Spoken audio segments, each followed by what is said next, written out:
Welcome to Bet On It. I am Kelly Stewart, and it is week 3 of the college football season. No, I have not hit one of those outright underdog parlays just yet, but we're going to get to work on it, starting with maybe one of these big game breakdowns. Let's bring in Marco D'Angelo and Joe Raineri.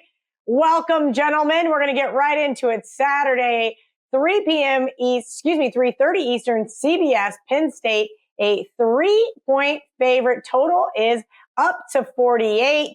Marco, I'm going to let you go first because you picked this damn game. Yeah. I asked for BYU Oregon, and now we have to talk about how Auburn is somehow going to spring the upset as the home underdog, which I'm not sure they can do.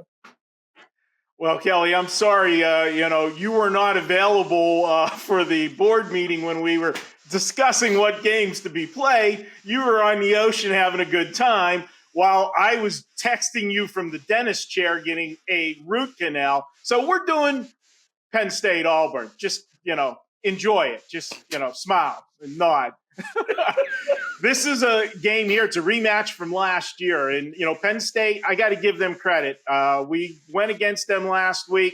I thought they were in a terrible flat spot coming off the Purdue game week 1, that Thursday night opener, and then come home to play Ohio and have this game on deck. They did what they needed to do, and basically because Ohio's that bad.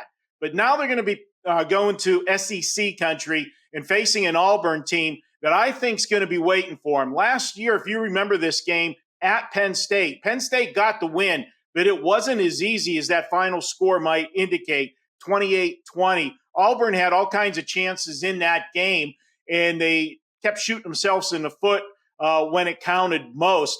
I think they turned the tables on Penn State.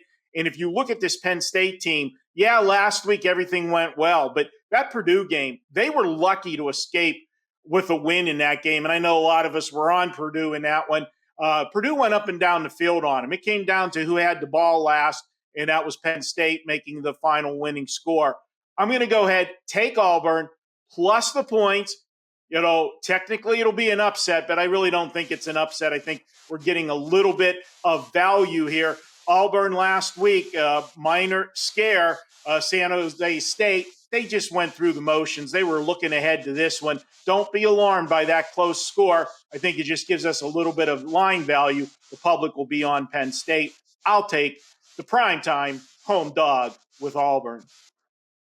Joe, I agree with Marco. The public is going to be on Penn State, but I'm not sure if this really was a look-ahead spot for Auburn or if they just fell flat on their faces against a scrappy San Jose State team. Now, I'm not going to touch this game, and that's the good news for me, but are you also going to be on the dog, or are you going to make a case for the road favorite here?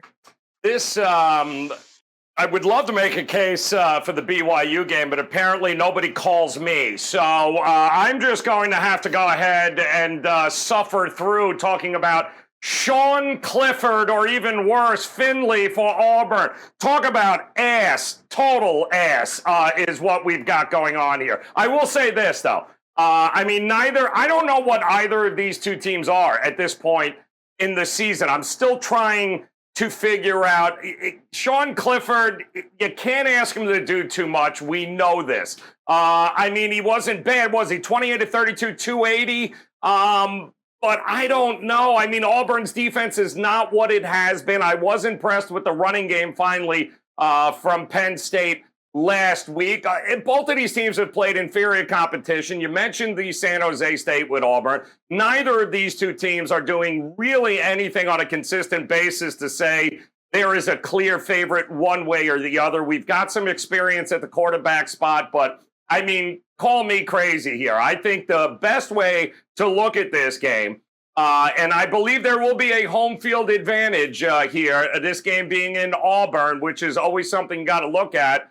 But I don't know how we get to 48 points with these two teams. I really, really don't, Cal. So, if I was forced to do something here, I would absolutely look towards the under. I know it opened at 49. It's down to 48 now. And I got to tell you, I don't see either offense being consistent or good enough moving the ball in order to be able to warrant an overplay.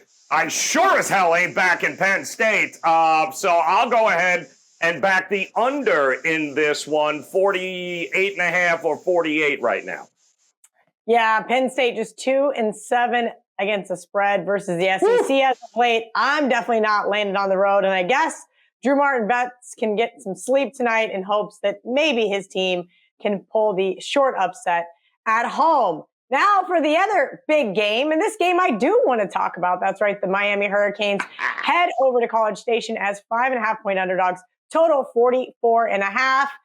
Joe Raineri, what say you regarding this game? I've got to leave my opinion for best bets. Why? I mean, come on. This is it is the U taking on a wounded Jimbo Fisher. And let's be realistic. One more loss and don't let the door hit you in the ass on the way out, Jimbo. We've already seen Scott Frost get a nice parting gift with a $15 million buyout. They're going to have to pay Jimbo to get out of there. But can I tell you something? This could be a rough day. Now, I fully anticipate A&M is going to they're going to come out. They're going to regroup. If it's one thing we know about Jimbo Fisher here in the state of Florida, is he can rally the troops. It is one of those spots too, and I'm sure Marco will agree, where a bounce back should be in place here, which I think explains why the line is where it's at. But I ain't buying it. I'm not buying it. I thought Miami, after being told they were going to face a team that was going to do nothing but run wildcat, all of a sudden came out, started throwing the ball all over the field there in the first half in southern Missouri, and everyone's like, oh, this Miami team there. No. Did you see what happened when they adjusted in the second half? They didn't score a damn point, nor did they complete any more passes.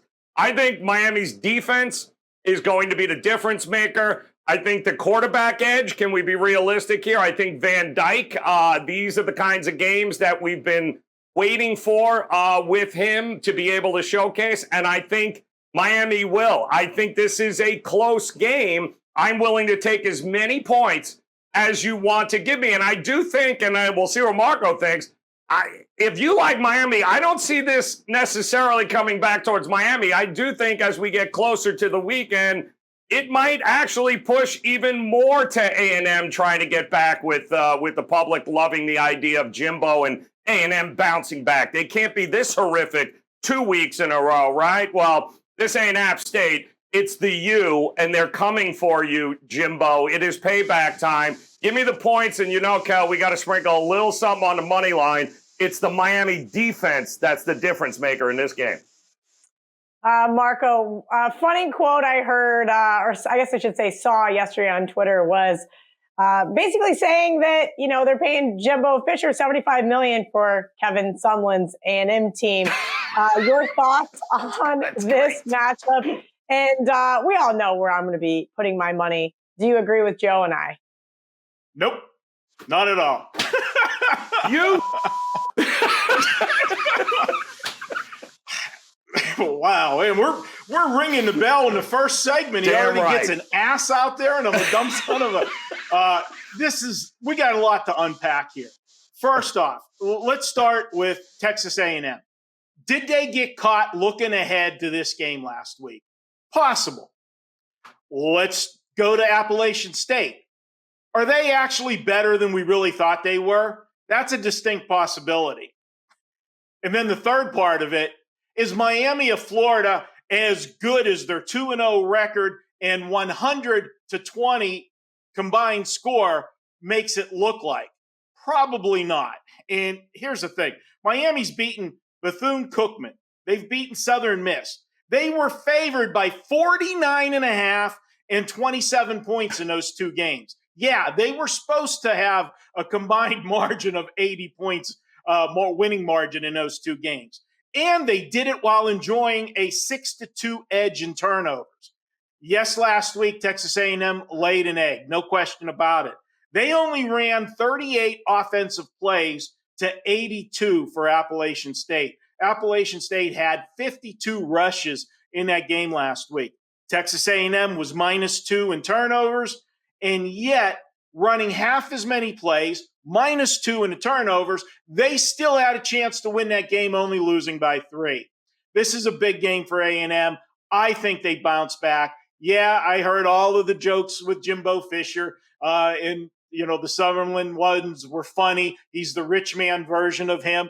Yeah, I get it. But he also knows he had many games against Miami in the past at his former stop. I'm going to go ahead. I'm going to take Jimbo. He's going to rally the troops. He's going to get it done.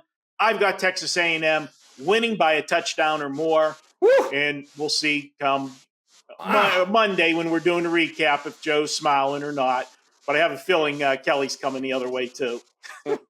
Yeah. Wow, Cal. Just 9:00 Eastern on Saturday, Marco, is when that one kicks off, and we will find out then. I'm going to kick you guys off. You guys can go mute each other, hit that cuss button, whatever you got to do for the next 15 minutes. I got to go get some TNA with my good friend, Ralph Michaels. With week number 1 of the NFL now in the books, we can officially say the 2022 football season is underway. We previously only offered 30-day NFL packages and 30-day college football packages, but because you asked, we have now added a 30-day NFL and college football combo. If you regularly buy the same handicapper week by week, not only will you save money, but more importantly, you will receive the selections immediately once they are released, allowing you to lock in the best available line and beat the line moves. While a 30-day NFL or college football package sells for $149 each, we want to make a splash for the first week of this combo package. Through Sunday, September 18th, get the NFL and college football combo for only $199.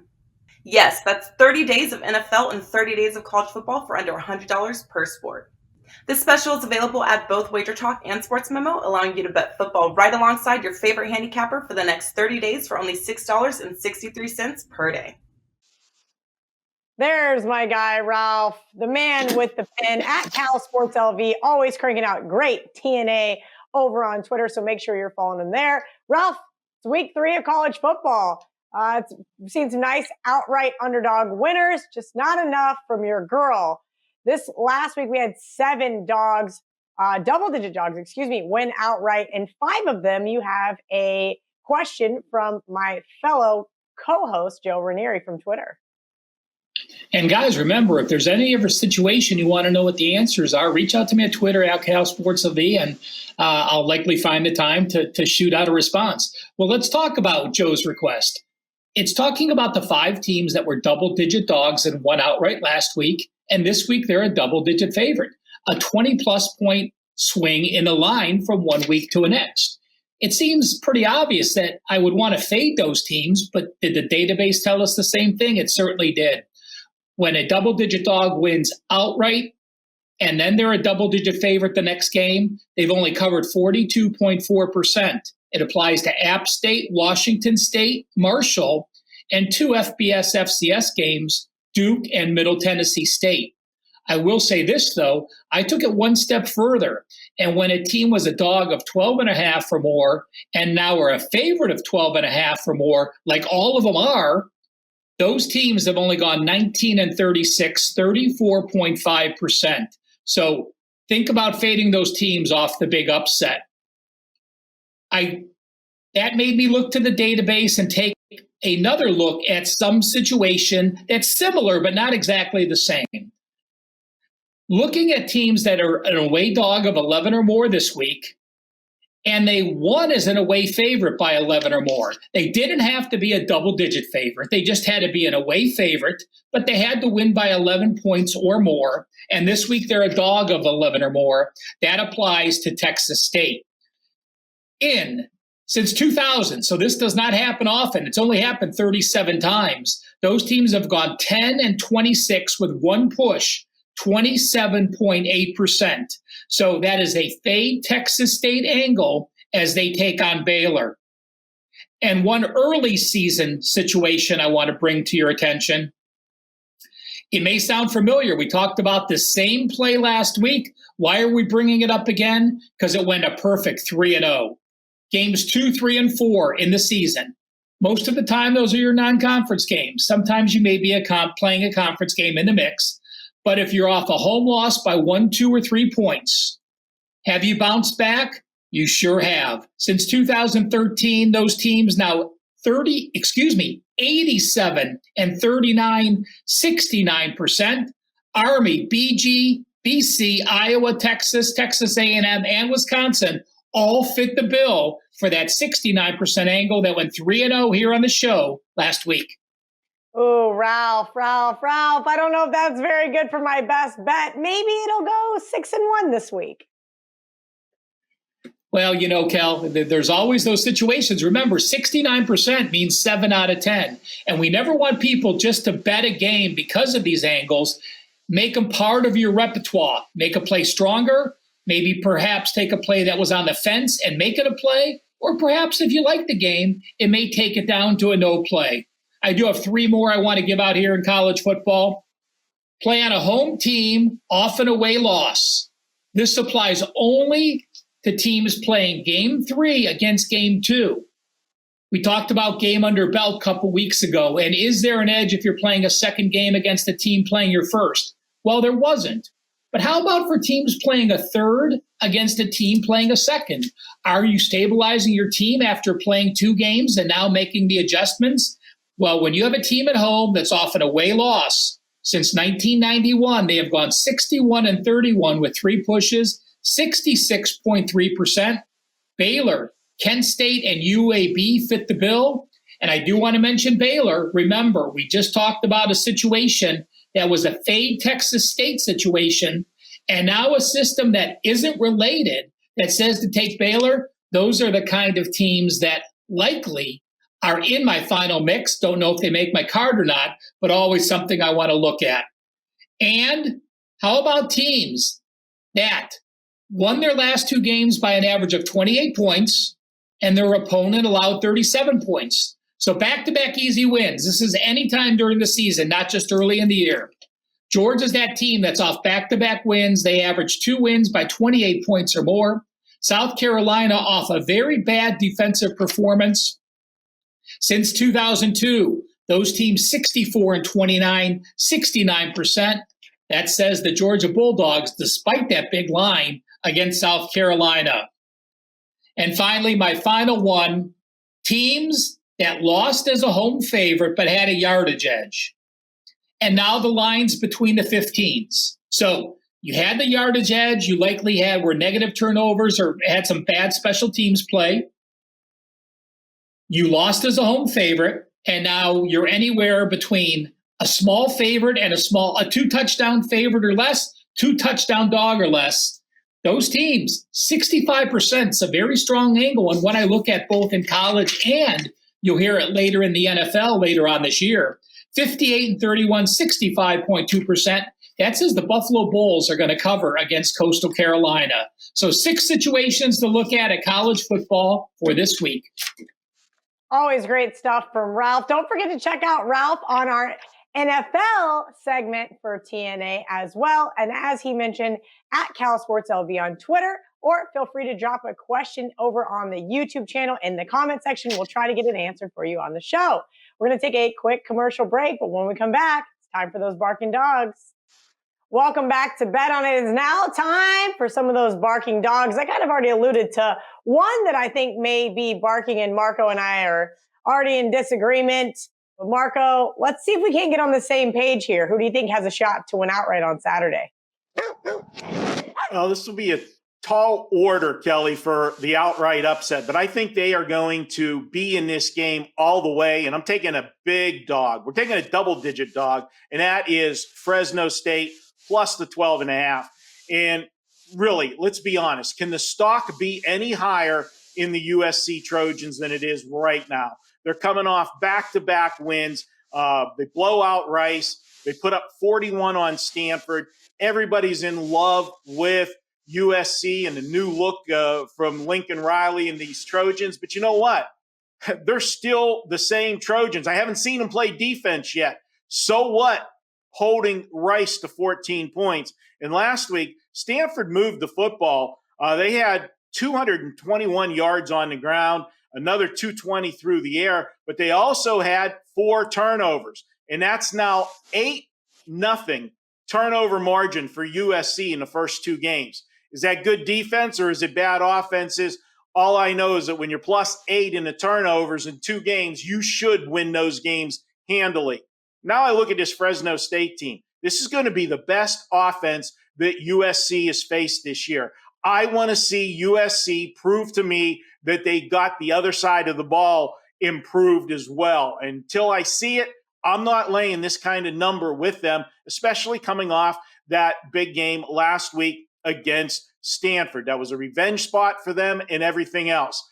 I'm going to grab the points. This is a team that can run the football and throw the football. They went up and down the field last week against a Oregon State team. Now, granted, it's a Pac-12 team, but it's not USC. But they still went up and down the field on them. I think they have success here. Give me the dog. This one goes down to maybe who has the football last. Give me the points in Fresno State.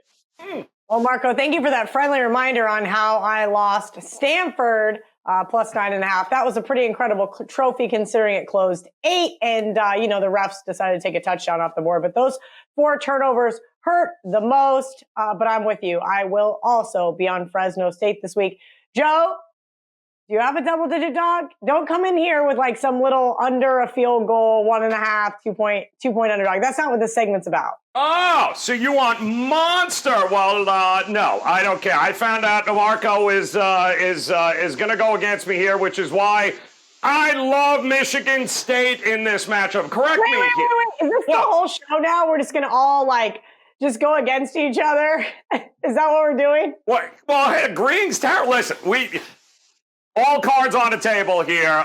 The first couple of weeks of the college football season have been ass. But we're going to make up for it right now. I can swear to you we're going to make up for it here this week. We're going to turn this thing around. And you got to find, to me, Cal, this is a week where in week 3 that we're looking for some overreactions still. And I think we've got an overreaction here in this one with Washington and Michigan State going out there. Now, correct me if I'm wrong, but Michigan, the Huskies were 4-8, I think, last year. And somehow now Kalen DeBoer has completely turned this franchise around simply because they ended up, beating Kent State and Portland State.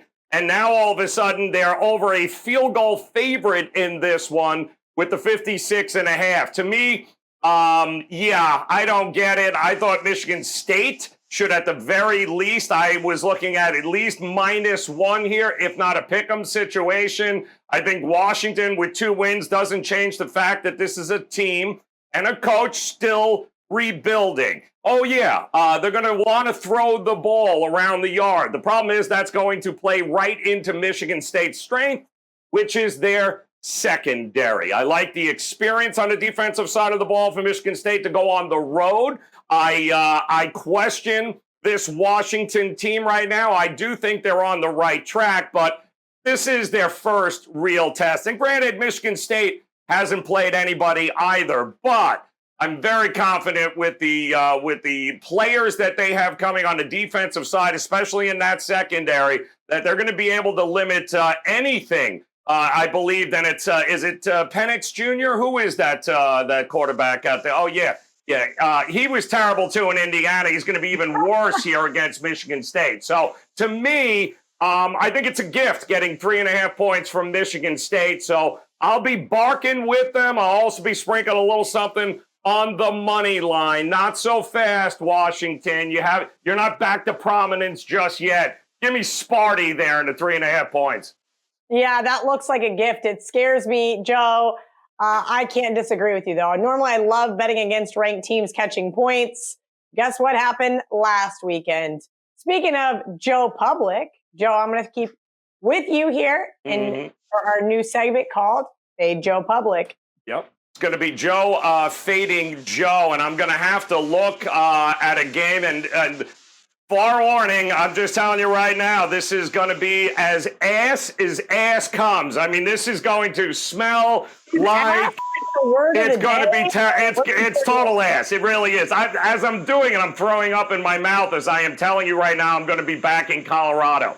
And because, let's face it, and again, it's one of these situations, Cal, where about 3 weeks ago, right, just before the season started, the look-ahead line in this thing was around 16 and a half. Now we're at 28. Now, granted, Minnesota is at the tops at just about every offensive category, it feels like, through the first couple of weeks, but they've played absolutely nobody. They also, let's keep in mind, play at one of the slowest paces I think that we have seen. Now, PJ Fleck and company weren't always the fastest of teams offensively, but they rank right up there. The pace is going to be terribly slow. They are going to run the ball. What in the world have we seen over the last couple of weeks that would warrant a 12 to 13, 14-point move from what this was just a month ago in a look-ahead spot? Colorado is exactly what we thought Colorado would be. But this Minnesota team, showing up and getting a couple of wins here, and, they're putting up the offensive numbers. That's all great, but I ain't buying it. I think Colorado, as terrible as they are, and I'm telling you, hold your nose, but I think this is a complete overreaction. 4 touchdowns for a team that I swear takes an hour and a half to watch 60 minutes, Marco. I just think it's too much, man. I think the overreaction and I think the value is definitely on Colorado because we know the public. Sorry, public, but they're going to love their Minnesota. Give them the Gophers, not me. Give me the Buffaloes to get it at least to stay within 4 touchdowns in this one. I cannot tell you the last time I saw the Gophers, which is a Big Ten team that I follow pretty closely, be this big of a favorite over another Power 5 school. Now, of course, we've seen them over some smaller schools, but this one is a little bit disrespectful, Joe, not to mention the Gophers have Sparty on deck. Marco D'Angelo, it's your turn again. And are you going to give out the Spartans as a trap game this week, or is the deli back open? Ooh. All right, guys. Well, full disclosure is my esteemed colleague, Joe. He's like, please, VR, come back. Kelly and Joe are going to come every single week. What I said about the Michigan State-Washington game, just to go on public record, was I said the 2 most popular dogs that are fashionable dogs this week are going to be Miami of Florida and Michigan State. And I said, they both ain't winning. Now, he ran with that and had to, call me, dumpsy and all that. Okay, Joe, we get it. You're the new kid on the block. You got to jump up and down so people know that you're here. Marco, this is like prison. You have to assert your dominance. You got to come in hot. You cannot get pushed around. So it's it could be worse. He could be on the presidential address. Well, that can still happen. I do have powers. Okay? I do have powers. I know people. Let's get to this one. And I am going to talk sandwich. And when we talk sandwich, guys, you know that we look at both the top half of the sandwich and the bottom half. And right now, Texas Tech is in a big old Texas sandwich. Last week, they played a little brother game. You hear me talk about big brother, little brother. Well, they were the big brother last week in playing little brother Houston. And little brother took them to overtime and covered on the closing number that I had in my pocket, Joe. But now they play NC State. They go on the road to play NC State. Oh, wait, let me look at the schedule. Who do they play next week? They're back at home. They got Texas coming to town. That's their big game. That's the game they circle every year. They're coming to their building, and it's, again, one of those parting shots because Texas is going to be leaving the Big 12. Everybody wants to, kick them in the butt on the way out the door. So they are looking ahead to that one. Now they're going to play an NC State team that I think is very good. I like NC State in the ACC this year. They've got a very good offense, which is nothing new for NC State, but they got a defense to match it. And I just don't see how Texas Tech is going to stop this offense. NC State can run the football and they can throw the football. Speaking of throwing the football, NC State's quarterback, Devin Leary, last year, 35-5 touchdown to interception ratio. You got an experienced quarterback going against a team that just does not play defense. This is going to get ugly, and when it's in the fourth quarter and I'm laying those 10 points, trying to protect that 17-point lead, they'll be running the football, and they run it well. They'll be able to add to that score whenever they're closing out the clock. Give me NC State. They're going to take advantage of that Texas Tech, Texas sandwich that's coming up for them. Let's go with NC State. Marco, just out of a little respect for you, I am not going to put the Texas Tech Red Raiders in my parlay. They were on my long list. Oh, man, that does make me a little apprehensive scheduling wise. I'm just not sure that the Wolfpack are as good as advertised. If you guys remember, I had ECU week 1. Kicking is for losers, and we are going to take a quick commercial break. But when we come back, it's time for Best Bets. How many handicapping groups can say they were around before Twitter, MySpace, AOL, Sunday morning cable infomercials, beepers, and 1-800 numbers? In the 65th year of operation, the Gold Sheet team is better than ever. Including the NFL preseason, Gold Sheet's LTS selections are 21-6 to start the 2022 football season, including an 11-1 mark this past weekend. If you're ready to play side by side with the country's longest running sports betting newsletter, act now to take $200 off the Gold Sheets NFL and college football combo.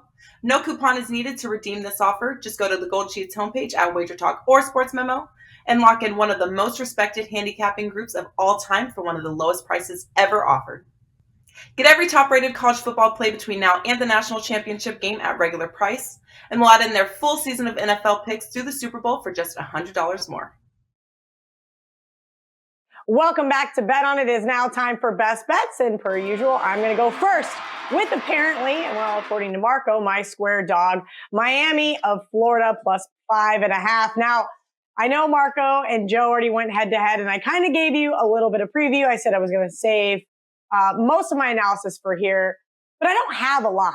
Full disclosure, I just don't think A&M is that preseason top 5 team everybody thought they were.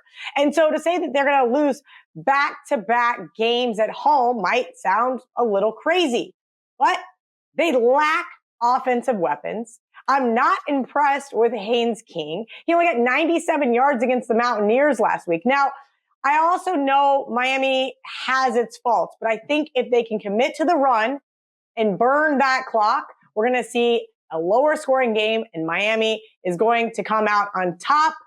You've got to be able to control the football here, Miami. I know you guys can do it, and I've been fading this team for so long, but I, again, think this is going to be a lower scoring contest where Miami comes out on top with a little bit of better defense plus the points. Marco, what do you got for your best bet for week 3 of college football? I'm going to take a look at a matchup. We've got SMU traveling to play Maryland. Now, both teams are 2-0, but I actually believe SMU had the tougher schedule. And I know you're going to say, but they played North Texas and they played Lamar. They did, but you hear me talk about it all the time. Big brothers versus little brother games. Those schools get up for playing the bigger teams in the state of Texas. Now, SMU generally is never the big brother in those matchups, but they were against those two teams. So they took their best shots from those teams. Maryland, who did they play? They're 2-0. They've put up 87 points in 2 games, but they played Buffalo and Charlotte. Neither one of those teams can play defense. Buffalo, we know they come from the MAC. Teams in the MAC don't even know how to spell defense, let alone play it. And Charlotte is just downright awful. Speaking of Charlotte, they were playing with a third-string quarterback last week, making matters even worse. Now, let's look at this. You've got a Big Ten team playing an American Athletic Conference team, and it's not one of the household names out of there, and the line is under a field goal. I could have used this as a trap game and said they're begging you to take Maryland in this one.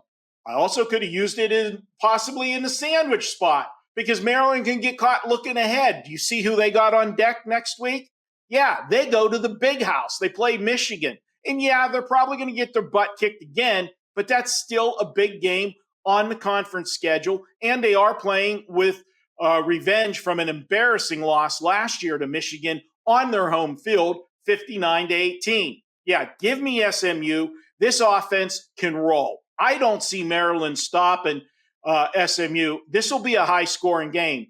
as we see with a total of 73.5. This will be a shootout. I have SMU winning this one. I'm calling it 45-38 SMU. That's my best bet. They're plus the points, but we're sprinkling for the outright win as well. Take the Mustangs. Marco, I totally thought we were going to take that Are You High segment from the NFL show and to say bet it all on the over here. This one looks like the last team to score wins. Hopefully for you, that is the Mustangs. Joe, your best bet for college football week 3. All right, Cal. So the best bet this week, unfortunately, I'm not going against Marco. It would have been so much more fun because he's already... two steak dinners. I did, yeah, exactly. Well, I didn't even get the first one yet. He's already claiming tie or whatever kind of crap that is. But here's where I'm going, all right?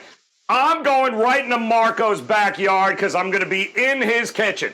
And I am backing the UNLV Running Rebels to handle business against the North Texas team here. And I can tell you, it all comes down to one thing.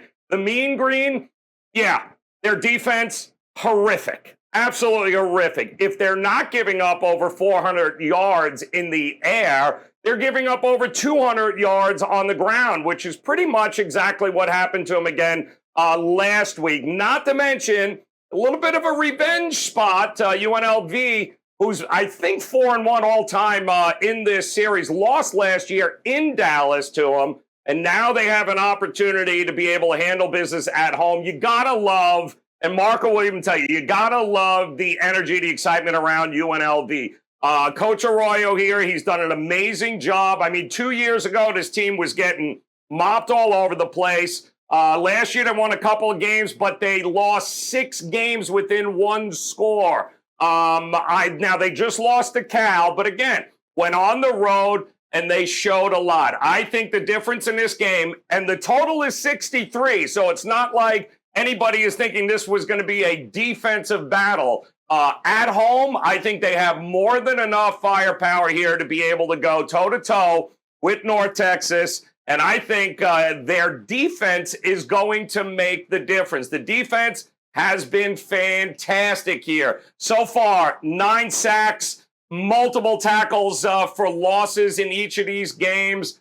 Coach Arroyo is doing an amazing job with this. Not to mention, they have a turnover slot machine. All right? What the hell else do you want from UNLV? It's a turnover slot machine. Give me the slot machine. They're going to be rolling the dice all game long, pulling that lever because guess what? Yeah, Dad needs a new pair of shoes. Let's go, UNLV. They are going to handle business. I got no problem laying the 3 here, but yeah, you're going to be looking for the Rebels to be able to win this game. And maybe, Marco, maybe we'll be talking about them in a bowl game for the first time in Lord knows how long. Yeah, Lord knows how long. It's been since I've seen them as a favorite. Congratulations to the early successes UNLV football is having, and hopefully they can continue those. On Saturday, I can speak for firsthand that the Mean Green defense is not the real deal. That was not a fun week 1 for me, but you know what is fun? That's right, the recap. We're going to take our last commercial break. When we come back, we're going to wrap it all up, put a nice little bow on it for you. With week number 1 of the NFL now in the books, we can officially say the 2022 football season is underway. We previously only offered 30-day NFL packages and 30-day college football packages, but because you asked, we have now added a 30-day NFL and college football combo. If you regularly buy the same handicapper week by week, not only will you save money, but more importantly, you will receive the selections immediately once they are released, allowing you to lock in the best available line and beat the line moves. While a 30-day NFL or college football package sells for $149 each, we want to make a splash for the first week of this combo package. Through Sunday, September 18th, get the NFL and college football combo for only $199. Yes, that's 30 days of NFL and 30 days of college football for under $100 per sport. This special is available at both Wager Talk and Sports Memo, allowing you to bet football right alongside your favorite handicapper for the next 30 days for only $6.63 per day. And of course, the second we go to commercial break, Marco can't wait to tell Joe how he cannot stomach UNLV as a favorite. Maybe we'll get another little side stake bet going on here. All right, recap. Week 3, college football. Penn State, Auburn. Marco says Auburn +3, which is the only way I can look. Joe said both teams stink offensively. Give him the under 48. Miami, Texas A&M. Joe and I are in lockstep with my best bet, Miami +5.5. Marco says lay it with the Aggies. They are better than we've seen on paper. Barking Dogs, Michigan State +3.5. And Fresno State +12.5, both of which make a lot of sense to me. Fade Joe Public, Colorado +28. Just as long as they don't win, Joe, right? We still need to cash that under 4.5 wins. Marco says, do not trust Texas Tech off that Houston game. And Texas on deck, the sandwich game, says to lay it with NC State. Joe's best bet, UNLV. Marco's best bet, SMU. And again, mine, Miami Hurricanes +5.5. Thank you guys so much. If you did not know, we did get to those 100,000 subscribers on YouTube. So thank you to all of you at home. We appreciate you so much. And I hope you guys enjoyed tonight's college football show as much as we enjoyed it. From Joe, Ralph, Marco, and myself, good luck. And until next Wednesday, let's bet on it.